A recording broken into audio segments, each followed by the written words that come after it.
नमस्कार. छायाज रेसिपीजमध्ये आज आपण कोणतीही पूर्वतयारी न करता वरईचे तांदूळ आणि कच्च्या बटाट्यापासून अगदी झटपट बनणारी उपवासाची रेसिपी बनवणार आहोत. तर अजिबात वेळ न घालवता बनवायला सुरुवात करूया. तर सुरुवातीला इथे मी भगर किंवा वरईच्या तांदळाचं पीठ घेतलं आहे. मी हे मिक्सरमध्ये वरईचे तांदूळ बारीक करून घेतलेत आणि अगदी स्मूथ असे हे पावडर याची तयार झाले. तर हे पीठ बाजूला ठेवूया. यानंतर इथे मी 2 कच्चे बटाटे सोलून घेतलेत आणि त्याचा रंग बदलू नये म्हणून पाण्यामध्ये ठेवलेत. तर सुरुवातीला आपल्याला हे बटाटे किसून घ्यायचे आहेत. तर हे दोन्ही बटाटे मी आता किसून घेते. जाड किसणीने हे किसून घ्यायचे.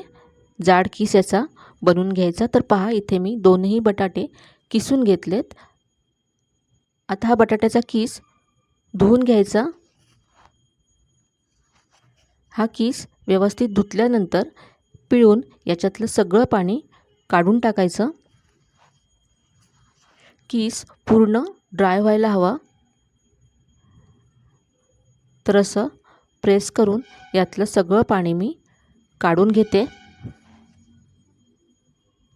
तर इथे पहा बटाट्याचा किस तयार आहे आणि अगदी कोरडा झाला आहे, पाहू शकता. आता यामध्ये पुढचं साहित्य घालूया. तर यामध्ये आता मी बारीक चिरलेली हिरवी मिरची घातली आहे. अर्धा चमचा जिरं घालायचं आहे. चवीप्रमाणे मीठ घातलं आहे. तुम्ही जर कोथिंबीर घात असाल उपवासाला तर कोथिंबीरही ते घालू शकता. यानंतर शेंगदाण्याचं कूट घातलं 3 मोठे चमचे.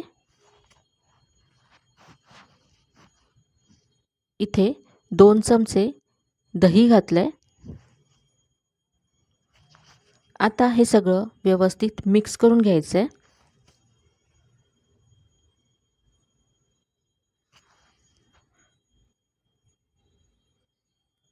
तर हे असं छान मी एकजीव करून घेतलं. आता जे आपण वरईच्या तांदळाचं पीठ करून ठेवलं होतं ते यामध्ये घालायचं आहे. थोडं थोडं घालत जायचं आहे आणि याचा गोळा तयार करायचा आहे. मिक्स करत जायचं आहे याला. तर यामध्ये अजिबात पाणी घालायचं नाही आहे. बटाट्याला पाणी सुटतं. त्याचबरोबर आपण यामध्ये दही घातलं आहे. तर त्याच ओलाव्यामध्ये त्याच मॉइश्चरमध्ये आपल्याला हे पीठ मळून घ्यायचं आहे. आणखी थोडं घालते.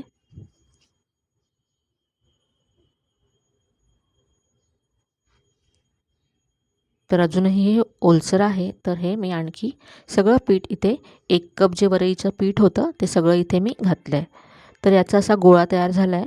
आता यावरती अर्धा चमचा तेल घालायचं आहे हाताला पीठ चिटकू नये म्हणून. तेल असं लावून घेतलं. आता हे आपल्याला झाकून ठेवायचं आहे. 10 मिनिटासाठी याला असंच बाजूला ठेवून देऊया. तर आता पहा 10 मिनटं झालेत. आपण पीठ पाहूया. तर आता हे पीठ व्यवस्थित तयार झालं आहे. बाइंडिंगसुद्धा आलं आहे पिठाला. तर आता याचा असा एक गोळा घ्यायचा. छोटासा गोळा घेतला आहे मी आणि हे असं हातावरती याचं थालीपीठ थापून घ्यायचं आहे. छोट्या छोट्या आकाराची थालीपीठं बनवायची त्याची. तर असं हे थालीपीठ मी तयार करून घेतलं आहे. इथे मी तवा गरम करून घेतला आहे. यावरती थोडंसं तेल घातलं आहे आणि तेल गरम झाल्यानंतर यावरती थालीपीठ घालायचं आहे. हे असं हाताने थोडंसं मी पसरवून पातळ करून घेते. तर एका वेळेस तुम्ही 2-3 थालीपीठं करू शकता. इथे मी 2 थालीपीठं घातलेत. यापेक्षा छोट्या आकाराची केली तर 3 ते 4 सुद्धा तुम्ही एका वेळेस करू शकता.